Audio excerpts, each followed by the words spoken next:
Good evening, everyone. A very warm welcome to everyone joining in for this another very interesting webinar that we have curated for you today on behalf of Collegey. My name is Ankur Vohra. I'm the co-founder of the Outreach Collective, and I'm also working with Collegey as a consultant for their impact project.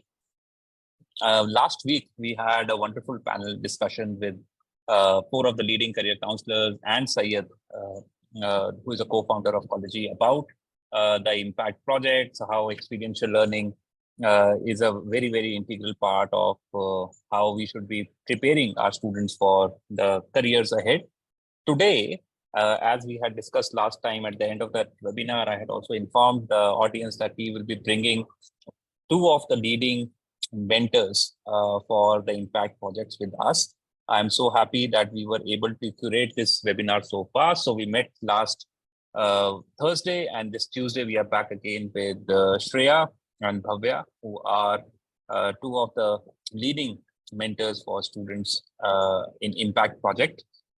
We will be having a detailed conversation with both of them about their impact projects that they are running, the areas that they are interested in, how and why of curating an impact project. I know that was a big question with many of the career counselors asking us, how can they build their own impact projects for their own students, or how can Collegey help curate some very, very interesting impact projects for them and their students. So this promises to be a fantastic conversation.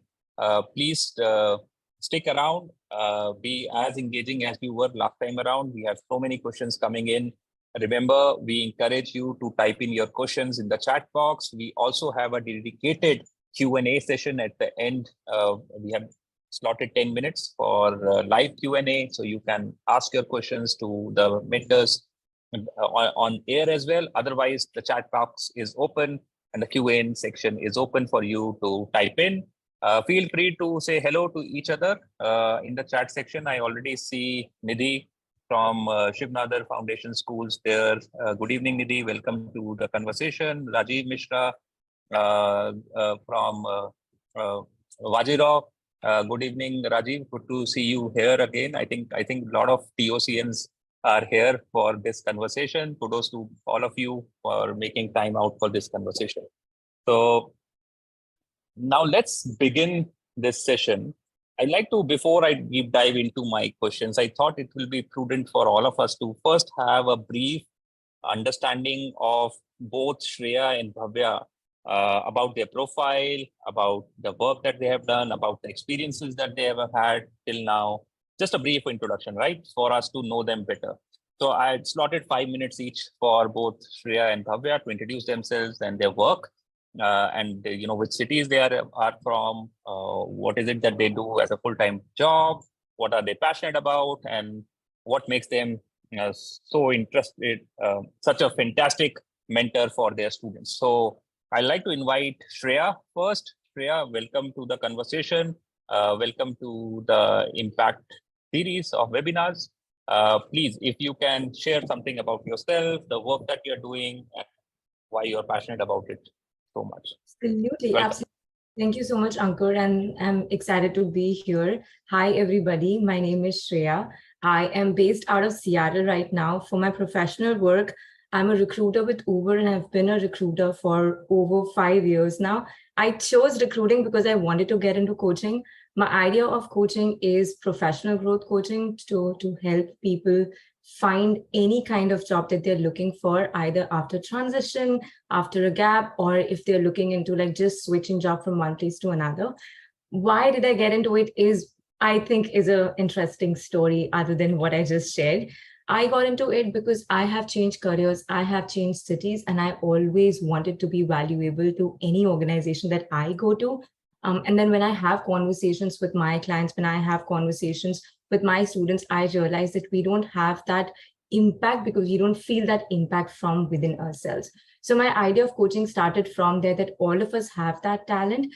We just need to understand our talent of storytelling as well. We just need to understand our talent of sharing that story out with everybody else the way we feel within ourselves. So that's how my coaching started, and started 7 years back when I switched countries I came to US thinking that it's me. I have switched 5 cities within India. I've studied in Mumbai, Indore, Udaipur. I can probably do anything, right? Wow. I came here, I realized, excuse me, I came here, I realized maybe not really. I have to learn a lot as well. So I learned about cultures, I learned about places, education. That's why I got into MBA into leadership and marketing to market myself better and to lead a better life for other people as well.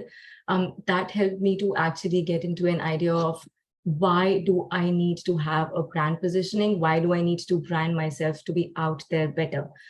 That's my idea of coaching. Um, During work and during my MBA, I have been a part of numerous organizations as a mentor, as a coach, Collegey being one of them, of course. I've also had co-founded an immigration coaching center with one of my other immigrant friends, just for immigrants, that we can actually help them with confidence building, communication, just to have those conversations about cultural differences and all. And then right now, I'm also a part of 3 women-grown network here in Seattle itself, where we have conversations and have panels around technology, panels around how do you actually come back to work after a gap or come back to work in a new country. So I'm extremely passionate about it because I think all of us have a lot of talent, a lot of skill, something special that we have. We just don't know how to share that. We just don't know how to nurture that. And I like working with my clients to actually nurture that piece that either they've identified and don't know how to take it to the next level, or they have actually not identified, and I help them to identify that and take that to the next level. It kind of gives me a better sleep, I would say. It's my purpose. I like being a recruiter because that gives me an idea of the other side of the industry as well. So like, what do we need our college students to know, right? What do we need our transitioning professionals to know if they're moving? So I like both pieces of it, and I think they go hand in hand. That's about me. I'm happy to have all the conversations we're going to have. Back to you, Ankur. Wow, thank you so much, Shreya, for that lovely introduction. And amazing to know your work in the area of mentorship and helping people settle down in a new country, in a new city. Fine. I mean, having having myself lived abroad for some part of my life and then traveled to a few dozen countries, I know how difficult it is for people to settle in a completely different environment from their home without no access to your family, your extended family, your friends, and so kudos to you and more power to you for doing that work. And we'll come back to that in a few minutes from now. But thank you uh, from uh, from Shreya in Seattle. We have Bhavya, who is based out of India and is doing some very interesting work herself. Bhavya, welcome to the session. Thank you, Ankur. Thank you for having me. Wonderful to know you and get to know you, Shreya. Looking forward to mentoring with you sometime soon as well. I'm Bhavya. I am based out of New Delhi, India currently.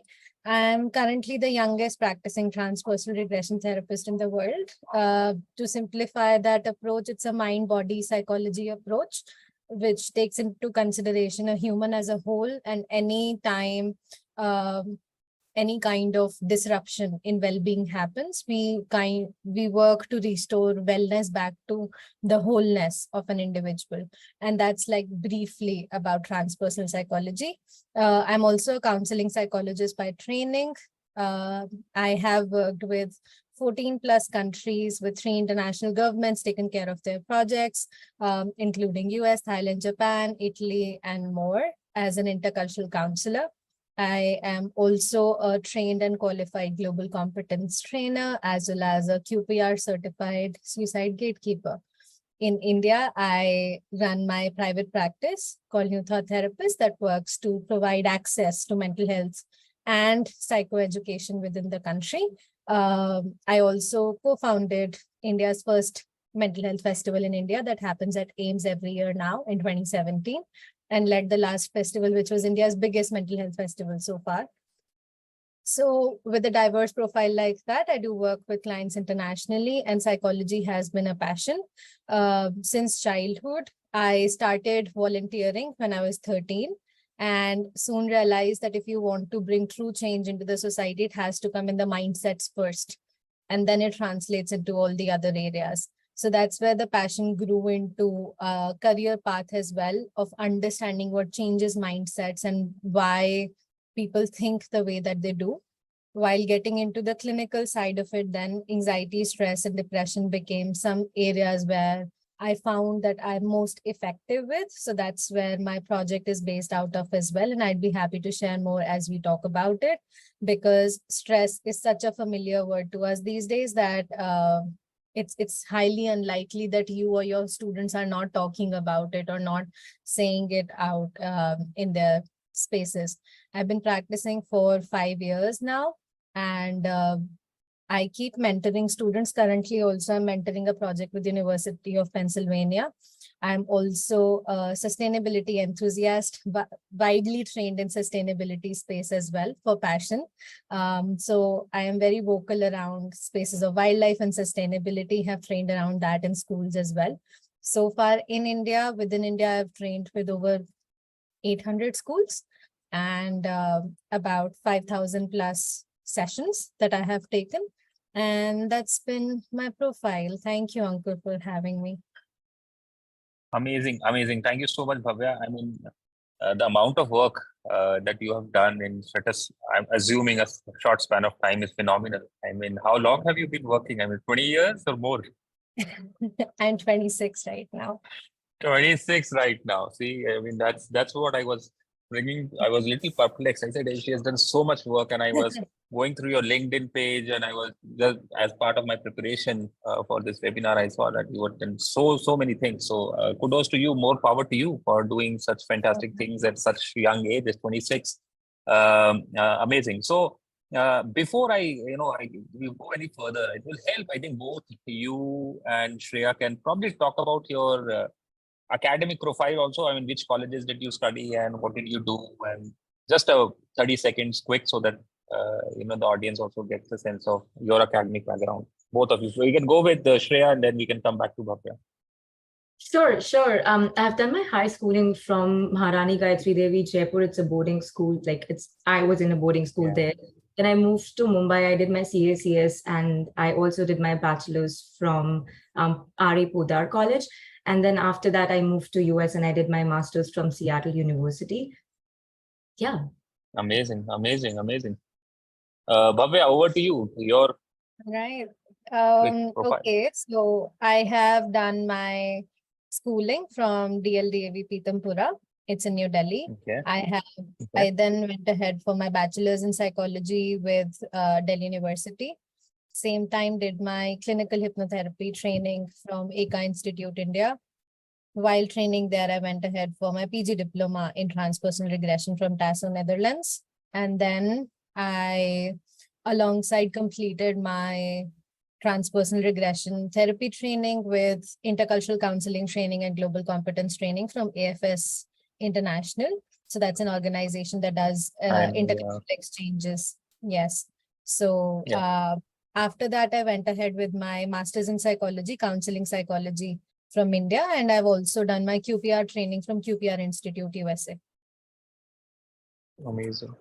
So, I'm just a side observation. I was the director for admissions and outreach at OP Jindal Global University when we launched Jindal School of Psychology and Counseling, I think 3 years back.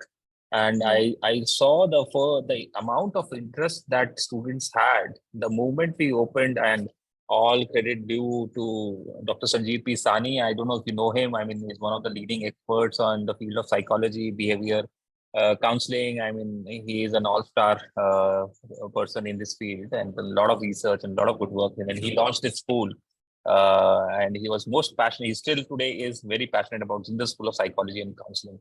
And today we have recruit about 240 plus students every year in that school.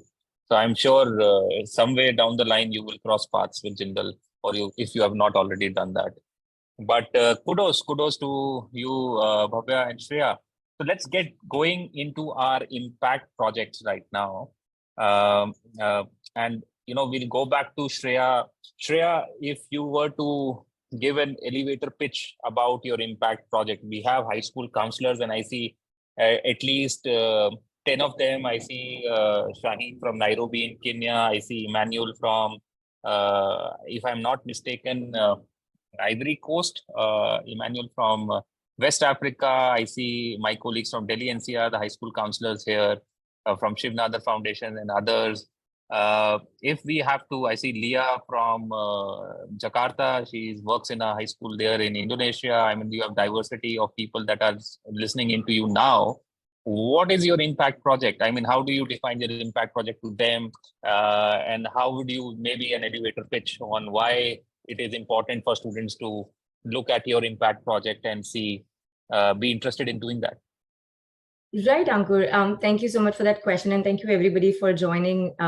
We are glad, me and Bhavya both, that we get to present that because, like she said in the beginning, it's all about creating that impact and reaching out to more people and letting them know that we have these resources, we have this information. For me, I would say my impact project is, what would you remember about me and Bhavya when you actually step out of that Zoom call? Right? So me and Bhavya tried introducing ourselves. We told a lot of things about us, what you would remember when you would actually walk out of this. So my project is about winning strategies for introducing yourself or winning strategies to be unforgettable when you meet anybody. So any of your students would be meeting either, let's say, other academic counselors, or they'll be meeting recruiters, or they'll be meeting other general professionals in a semi-professional or professional setting, right? I, as someone who has studied at different places, different cities, have met with people with like different ethnicities, different languages, I thought the conversation always is impactful if the other person has shared something that I cannot forget, either about their personal life, either about their professional life, either the purpose, either the passion, or the way they spoke, any of those things. So I think what I would want to do with everybody out there who's ready to be that person, make them unforgettable. If I'm having conversations with professionals here, of course, we being international students, we've been in networking events, and we want to be remembered, right? Remembered in not a sense that, hey, I want to give you an admission, or hey, I want to give you that job. Remembered in a way that even after 6 months, someone thinks of an opportunity, someone thinks of me, or someone thinks of Bhavya, or someone thinks of Ankur, the way they actually introduce. How does that comes into picture? That actually doesn't come from a script. That actually is a mindset that Bhavya was talking about. So get that mindset that you are that person who deserve that space, who deserve that conversation, who deserve that place in the room, in that person's mind, in that conversation as well.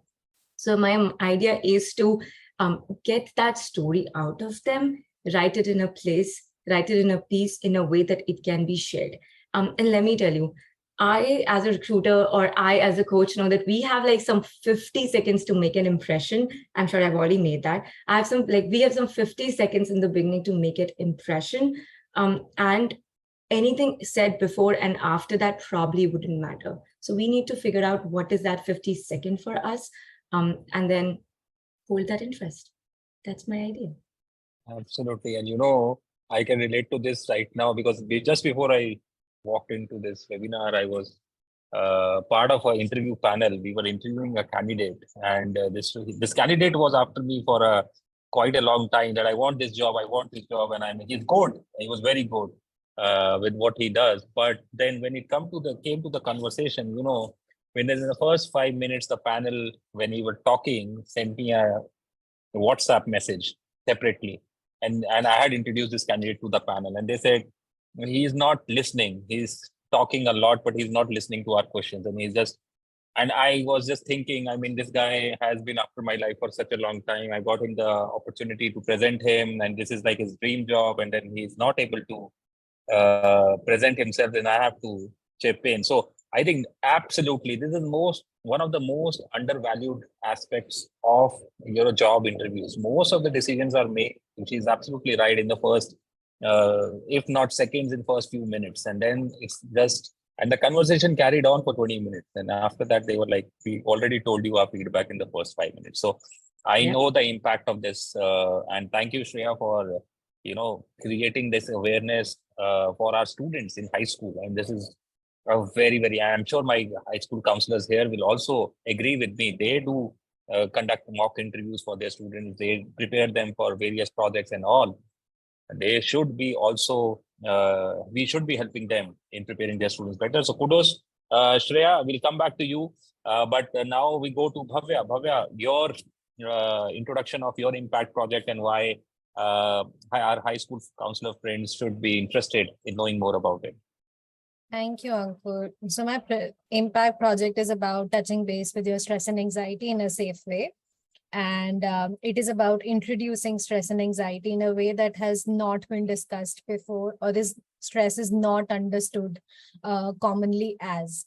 A lot of times I see that a lot of people say that we want a stress-free society, stress-free world. But truth be told, that stress is your biological mechanism of survival. You cannot go stress-free.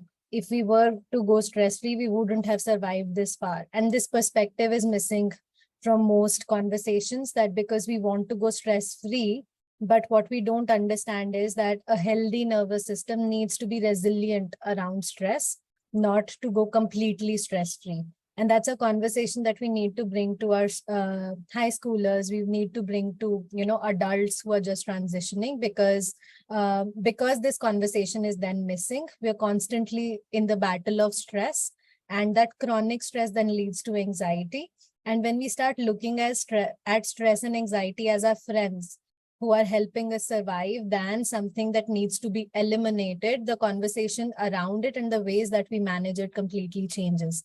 So my impact project focuses on befriending stress and anxiety in a way that it is safe to approach, safe to explore, as well as safe to navigate for students, and for them to learn very simple tricks and tips that can be applied. Like, we were talking about an interview setting right now. Now we know, as Shreya would agree as well, that some people are just uncomfortable being in presence of other people. And that's just the way their nervous systems are wired around, because of some experiences. But what if I could tell you that they're like literally 10-second exercises that are tailored to the need of your body. And if taught to students, they won't feel stressed because the body is not responding to interview as a threat anymore.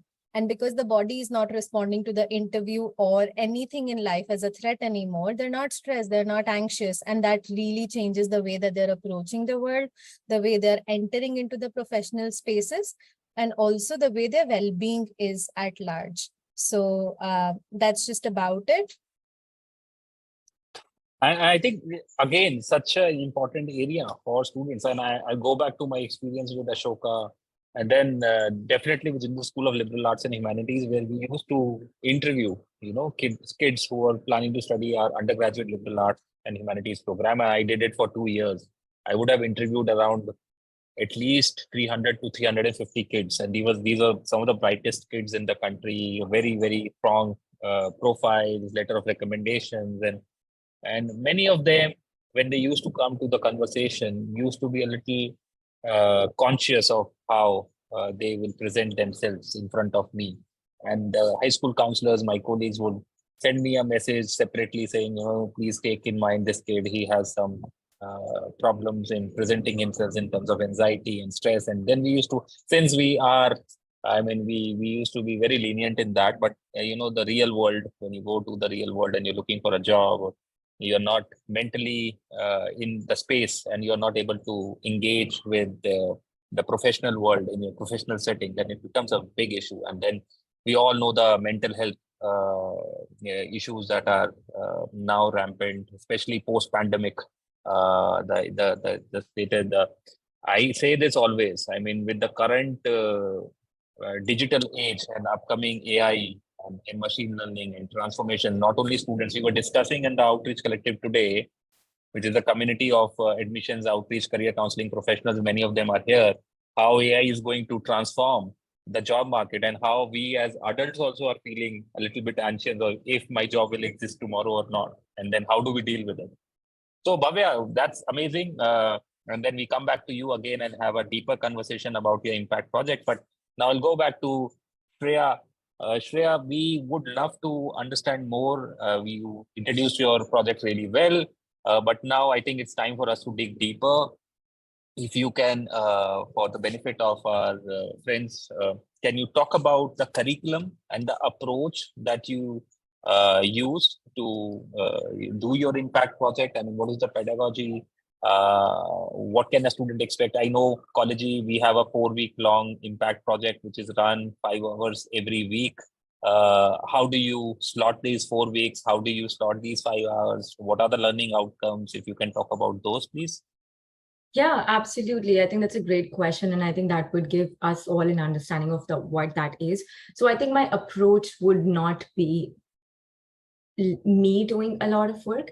I think it'll be they doing a lot of work. I want to bring those answers out of them, that who they are, where do they want to position themselves, what do they want people to remember about them if they are having a conversation with them, what is worth sharing about them with the other person, and keeping in mind of what you just said, Ankur, earlier, that active listening, right? So if I'm speaking with someone that I know is very interested about my professional growth, I'm going to speak about my professional growth, right? If I'm speaking with someone who's more interested in about my co-curricular activities, I'll probably speak about what I do outside of my professional work as well. So I think the approach is going to be letting them think, letting them sit with their stories, with their life journeys, and then getting that out of them. So the idea is in the very first week to have those conversations about what their journey has looked like, what does future holds for them, what is their vision, what they want people to remember about you. If I would have to create, or if they had to create a tagline for themselves, what would that be? So for myself, I actually let people know my tagline is, you are not done yet. Because I've changed countries, I've changed cities, I've changed careers, I've changed a lot of other things. But I have told myself, you're not done yet. You're just getting started, right? So my tagline is that I want them to find what their tagline is moving forward in the future. That'll be my first week. Second week would definitely be curating that idea, presenting that to the whole class, presenting that to us, and then fine-tuning it from there and getting feedback on the idea. What was impactful? What wasn't? What else can they actually learn out of each other, but then also from their own stories. So to create that document, to create that vision of how whatever they're saying actually is impacting on the other person would be a second week. The third week would probably look more like, if you have multiple opportunities in front of you, do you need to, and how do you actually curate a different script, a different idea, a different mindset to approach these different opportunities in front of you? By no means I'm saying that if you have one idea of introducing yourself, that you're going to stick with it without looking at the situations. Nobody can ever do it. We need to change ourselves or adapt ourselves as per the situation. So I would say the third week is going to more look like what multiple situations you can be in and how do you actually change your winning strategies as per that. Why do I say that? Because we all want all of these people to be prepared for what's coming next. And like you said, a lot of us are prepared for what's happening right now, but they're not prepared for the next world, the real world, like you said, right? So we want them to be prepared for the next world as well. So we want to make sure that they know there are situational changes to your strategies and to your tools. That'll be on my third week. And my fourth week would definitely be wrapping this all up, having conversations around what has changed from first week to the last week, and what is that they're actually taking from there. So for the last week, I really want them to think that whatever they were in the first week was already good enough. But then when they were actually got into the fourth week, they've learned from each other, they've learned from their own stories, and they're happy to put it forward and create that value addition. So the whole idea is from like that mindset to actually implying or applying that mindset and sharing that with the world, if that makes sense. Beautiful. I think that's a very well thought about curriculum. So the entire experience is online, right? Yeah, there is no they don't need to be there anywhere physically. Yeah, not at all. And I think since we all have lived through COVID, we all have been great with online conversations. We're doing that right now. They don't have to. I mean, it's always great to meet people in person and do this in person always, so that I can look at the body language, I can look at the confidence, I can look at then how trembling everybody's feet or hands are. But that's okay. All of us have lived through Zoom. So yes, online is also great. Okay, perfect. Because I've been meeting few of the leading career counselors, and they have been asking me this question. How is this curated? Can my students do it online, or is there a physical space that they need to be in? So thank you for clarifying that. And we'll come back to the Collegey platform and how it is enabling these conversations. I'll also bring in Syed in a bit. But before that, I bring in Syed. Bhavya, over to you for your approach to your curriculum and pedagogy. How are you planning? How have you devised your program, impact project? Sorry. Thank you, Ankur. And I loved your project, Shreya. So kudos. All right. So my project is an experiential learning space for 4 weeks, where in the first week, they're spending a lot of time understanding what stress and anxiety is. And while we discuss within an online session, facilitated dialogue, we understand what stress and anxiety is through a scientific lens, which is neurobiological in nature. We also spend some time, which is experiential for them within the session and outside of session in their own spaces, to experience stress and anxiety in their everyday and kind of log it back in a way that isn't like a journaling format, but they know everyday experiential exercises that this is how I experience stress and anxiety through the day. The second week is about naming our triggers, which is about understanding that what triggers an individual's stress and anxiety, and that would be different for everybody, and bringing in awareness about how stress and anxiety are showing up in their mind, their body, and then teaching them tools of breath work to regulate it. So that's where we are in the second week. The third week is about identifying the impact of the stress and anxiety on them, and also unlayering through concepts of ikigai in Japanese sciences, what can address their stress and anxiety in a more purposeful and happiness-oriented way, and integrating that with their professional development as well. The fourth week is about goal setting for personal well-being.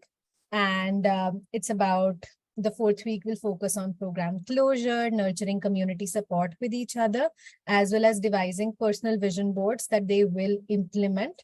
And the vision boards are placed in a way that are very strategic for themselves, that, okay, if at all I experience anxiety around this trigger of mine, what are the things that I do have in my toolkit that can help and support me to navigate it? If at all I am in a stressful situation that I know is going to be stressful, for example, exam preparation, it can be stressful. What are my tools that are going to help me, support me, and how do I plan on getting there? So being able to devise that within the session and outside of it throughout their life is a tool and skill that we aim to build by the end of fourth week. And this is how the entire program is going to go. Alongside this, we are also going to focus on very asynchronous tasks that they will receive through the week, which would focus on them learning and trying out a few activities. They can be guided sessions in my voice that they're doing in their personal spaces, or they can be some activities or nudges that they're receiving in form of an art and expression therapy format to do within the week and bring it to the next week for discussion and reflection. That's about it. Thank you. Thank you, Ankur. Amazing. I think Shreya has articulated it really well. You very rarely put it nicely, structured it nicely, and sounds like an amazing project for everyone to do. So, before I come back to both of you, I'd like to bring in Syed here. And Syed, we were talking about the Collegey online experience of these impact projects, and we have had a few questions around it. If you can talk about the platform and how have you envisioned the impact projects growing as we move forward? Sure. Thank you, Ankur. So the platform, as you have heard, both of the mentors, these projects are very practical projects. I know that a lot of time they're interpreted as profile building opportunity or padding your resume and all. That's a byproduct of these projects. These projects are meant not to build your profile, the student profile, but also build their personality, build their vision, build their decision making. A very practical way of designing students' life. And in the process, it also improves the relationship between students and counselors and their parents, because they get to discuss these real things. These are not some, conceptual ideas that that students are discussing just to impress somebody for their application. That happens as a byproduct. That's great, good for them. But that's not our vision. We really want to shape student decision making. So because it is so practical, the platform is also very very practically built. So within the platform is a project management dashboard. As both mentors were talking about, the week-wise description, you can go on the platform and see what is the week-wise description. They've all written it down. So as a student, before I sign up for Shreya's project or Bhavya's project, I can go and see what am I going to do with Shreya or Bhavya every week. And what is Bhavya's profile? What is Shreya's profile? When is the project starting? When is the deadline to do it? And once you sign up, you go on a project management dashboard, which again, if you zoom out, forget impact project for a minute, but think of project management as a skill. The future of work is project management. That's how you get things done. Back in the day, everybody had to sit down in the room, take notes, and that thing is over. This is a world of self-driven people and self-motivated, and that onus is on us. Don't expect people to motivate you all the time and pull you up to get your work done. That's not happening anymore. And most of that happens on the project management. So we borrowed that approach, a professional approach of project management dashboard, where students come and chat with each other. They can talk with the mentor. Mentor can upload all kinds of documents, PDF, images, videos. They can schedule a meeting. They can have that meeting on the platform itself. And then there's a place where you can also share what is happening around your project. So for example, Bhavya's project on mental health. Is there a recent report in news about how mental health is affecting, let's say, teenagers? So students can, or mentors can pick up actual news, copy it within the project management dashboard, and they can have a little discussion on that. And it's all, it's all put together at one place. So unlike email where I have to go and check, for example, oh, Ankur sent me that email, I have to go back and check Ankur's email. Then Ankur mentioned something about Shreya, I have to go check Shreya's email. It's all at one place. So once you join in, it all comes in a sort of stream of messages. Other than that, on the platform, there is also a way for students to see lots of resources. There's a button called News and Resources, where we have curated content, multimedia content. So we have videos and all of this content is sitting on the internet. But because there is so much noise out there, it is so difficult for students to actually go and find content that is high quality content that is validated, that's that is of high value. So we go out and spend a lot of time in curating this content. So you can see video content, there are articles, there are downloadable stuff. So that's how the platform is organized. Amazing, and I think that is a very important part of the experience that Impact Project is offering to the students. I mean, that's the first question that I face when I talk about Impact Project, that how engaging is the platform and subsequently how engaging will be the curriculum and pedagogy of the project. So I think that is taken care of by Collegey and the platform they have developed. Now, coming back to our conversations, and audience, I see a lot of very, very talented high school counselors there in the audience. Please feel free. I see, and a lot of you are doing some phenomenal work yourself. If I name some of them, Shajit from Mumbai and Sapna from Mayo, I mean, all of you are here. Please feel free to unmute yourself and ask a question or type in your chat in the chat box. Harish is here from. I don't know if he's in Mombasa, still on the beach somewhere, but please feel free to chime in. We're happy to have this conversation. As you know, with me, I mean, I love conversations that are two-way and not the other one-way. So please feel free to be a part of this conversation and ask us questions about the projects that they are running. But Shreya, coming back to you, one of the things that we love India is exams, and whatever we do, we want a certificate at the end of it, and we want to have an A grade, and we want to show it to the world that got an A grade, A plus. Last week we were doing this conversation, and Syed, I was asked this question: how do you evaluate student success in an impact project? And he gave a very wonderful answer. But I would like to reiterate for the new audience that may be here. What are the ways that you evaluate a student success, and is there a mark sheet that you give to the students? I wouldn't call it a mark sheet. I would definitely call it a feedback. I definitely would give it because I want to really say it out loud. If I'm not getting a feedback, if I'm not giving that feedback, I'm not sure if I'm learning, if they're learning, if I'm 100% into it. So yes, there are going to be good feedback, and it's not just going to be at the end of the project. It's just going to be throughout there for them to curate that better, for them to learn better. So yes, they're going to get an idea of what was their growth from week 1 to week 4, if that's the question. Yeah, I mean, that's the question, definitely. And do they get a certificate from Collegey? Do they get a certificate, Sayed? Yeah, we need a certificate, man. No, they do get, You as know, the one of the other aspect of the platform is that once they do the project, when the project is over, mentors on the mentor side, there are two interfaces to the platform. One is where the students are entering. So students see a different kind of thing and mentors see different kind of thing. When they're doing project, they intersect with each other. They do the same thing together. But once the project gets over, mentors can go and click a button called completed. So mentors can verify that, okay, this project is done, all students have done their work, and that entire project gets appended to the student profile, and student can copy the URL and share with someone and say, here, these are all my projects that I've done. There is no certificate, but I think we're moving away from certificate. We are moving towards credentials, micro credentials. So within the platform, there is also an option where we and mentors can issue credentials to students that also get appended to the profile of the student, which they can share through URL.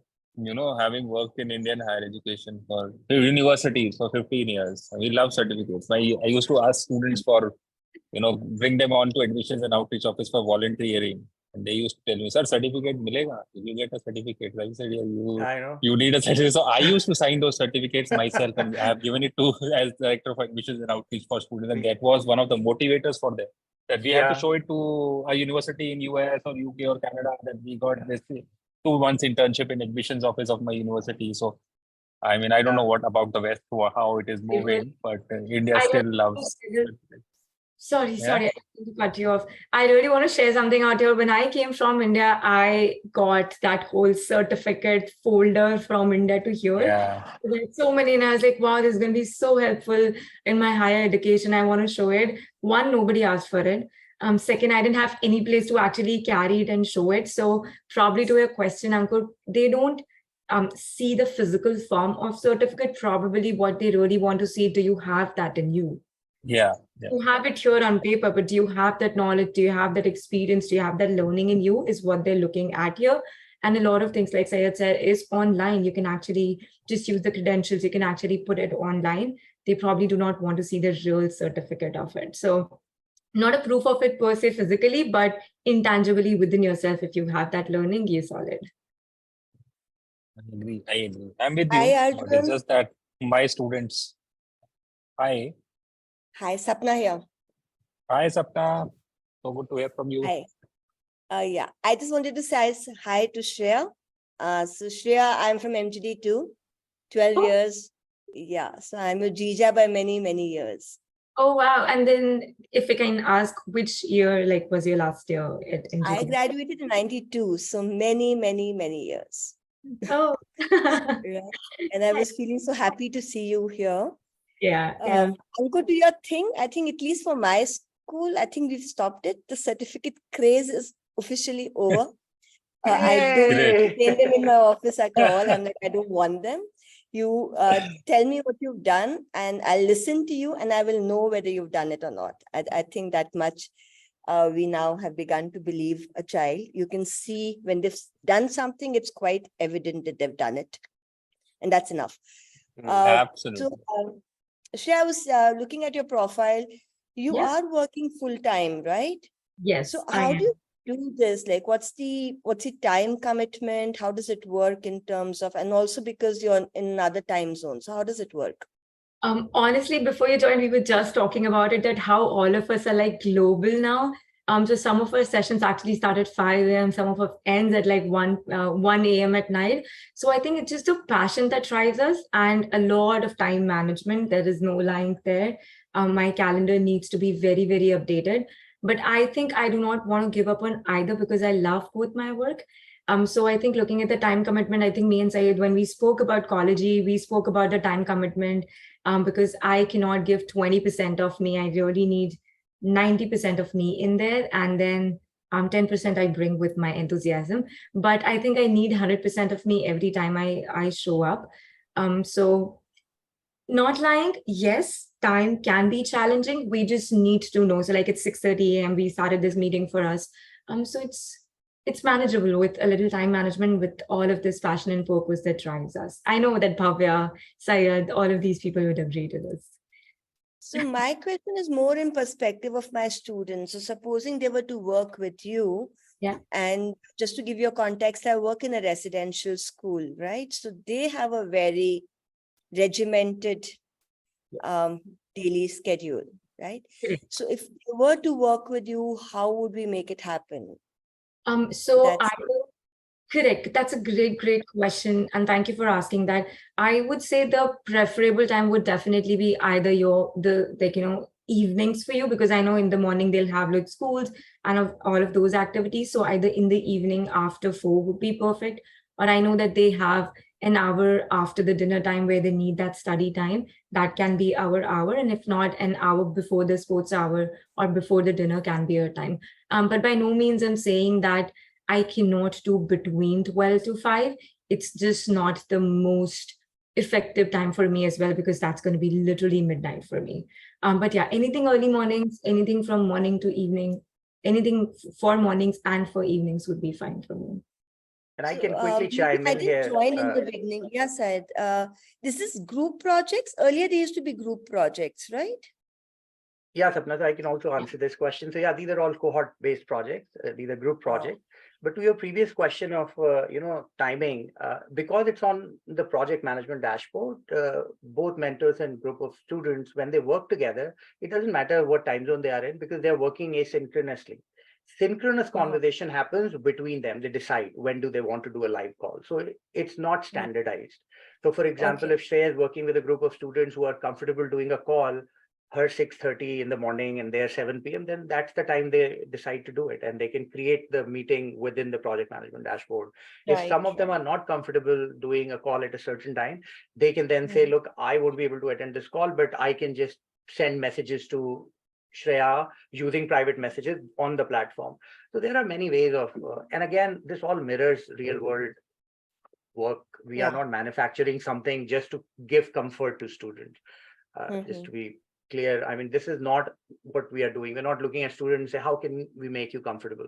We are looking at what's happening in the world. How are things happening? It's not easy for 5, 6, 10 people in 3, 4 time zones to come together. It's a little bit of a juggle there.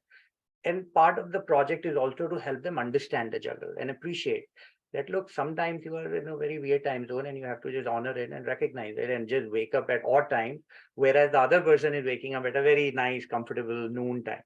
So it's just part of the learning. So Claire, just to catch me up, because when we started the social impact project, I think that was during the pandemic, right? Yeah. That time it was that we were taking the student's idea and then mentoring that child's idea to make it work, right? Now we've kind of changed that. No, that hasn't changed. We have added to it. So for example, the 2 projects that you heard from Shreya and Bhavya, from their area of expertise, they have created this project.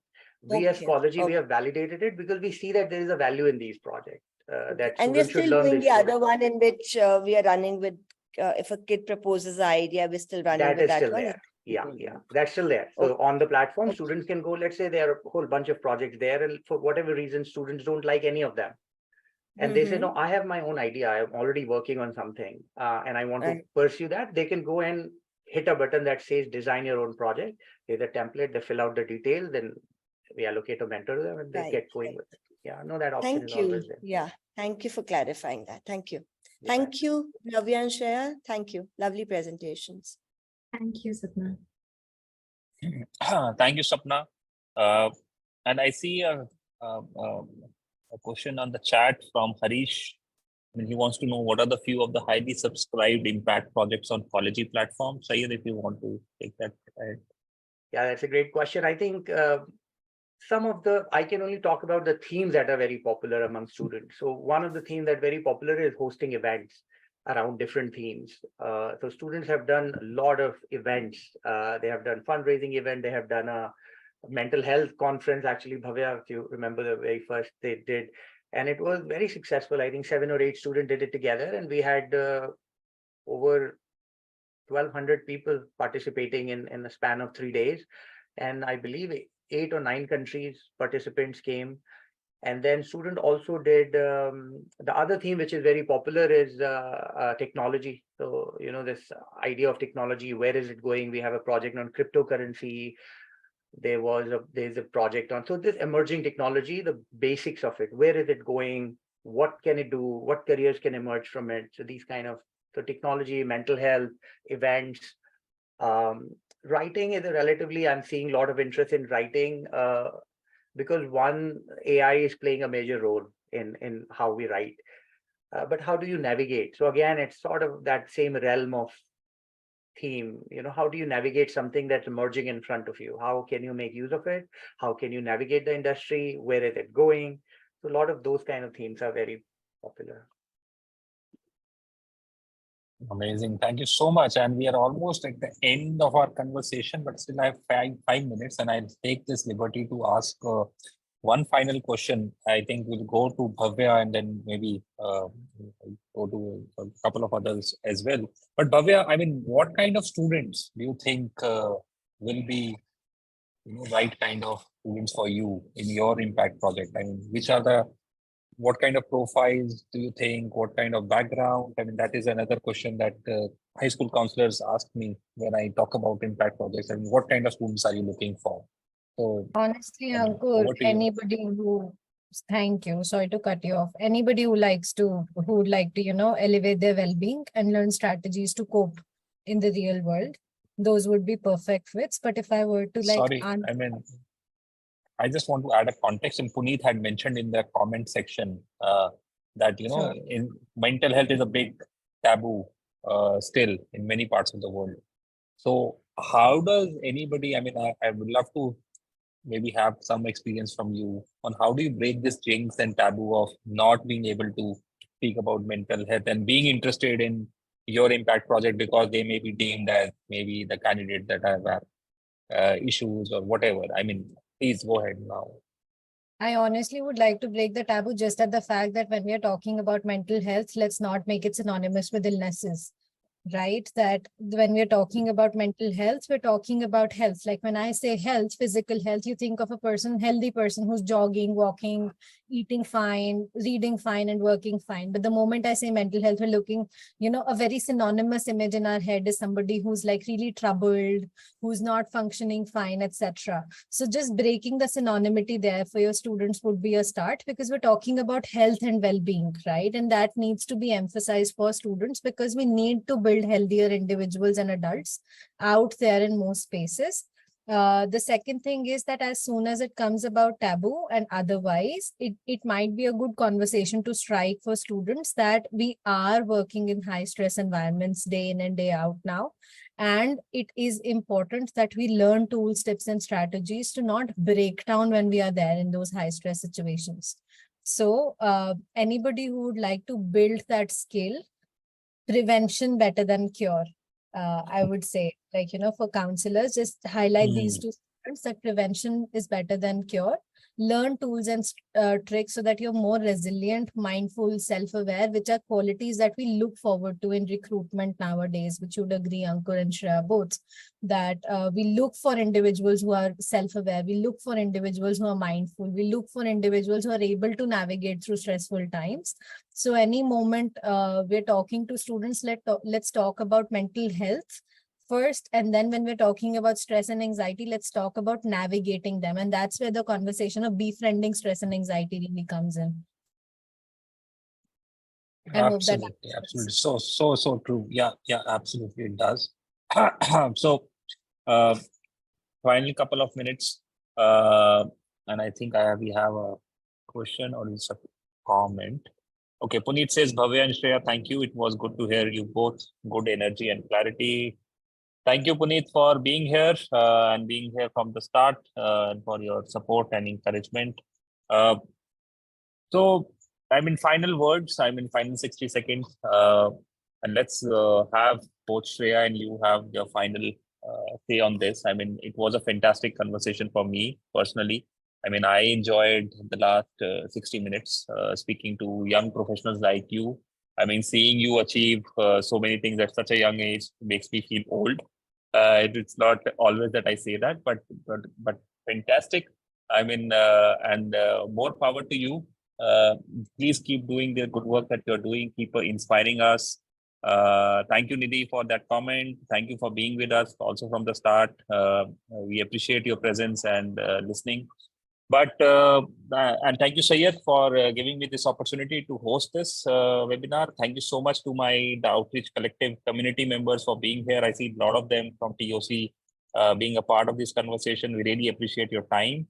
Yeah, so it's a goodbye from me, but over to you, Shreya, Bhavya, and then probably Syed for the last words and the vote of thanks that you may want to do. So Shreya, we go to you, and then Bhavya, and then Syed last. All right, perfect. I'll take 30 seconds because we're at time. So thank you everyone for joining, and thank you, Ankur, Syed, for giving us the platform to share more. And then I think all of us are creating impact in different ways. And I love that it's more of a holistic approach. Someone's talking about external, someone's talking about internal. And as academic counselors, educationalists, you all know that how extremely important it is to prepare our kids, prepare everybody for the world that they need to be ready for. So that's what our projects are about. So take a look at it, ask questions again if you have any. To you, Bhavya. Thank you, Shreya. For me, it would be a note of gratitude for first taking interest in project-based learning, because it is important to now start telling students that hands-on learning is how they prepare themselves for the real world, because there's no amount of degree or education that prepares you for the jobs that there are out there today.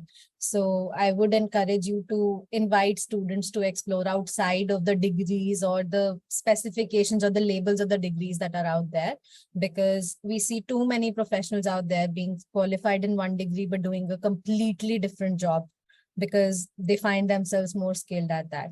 So build that conversation with students if you can, and that would be lovely. But thank you so much for joining in the way of progressive thought these days, and congratulations and kudos to Syed and Ankur for bringing it forward.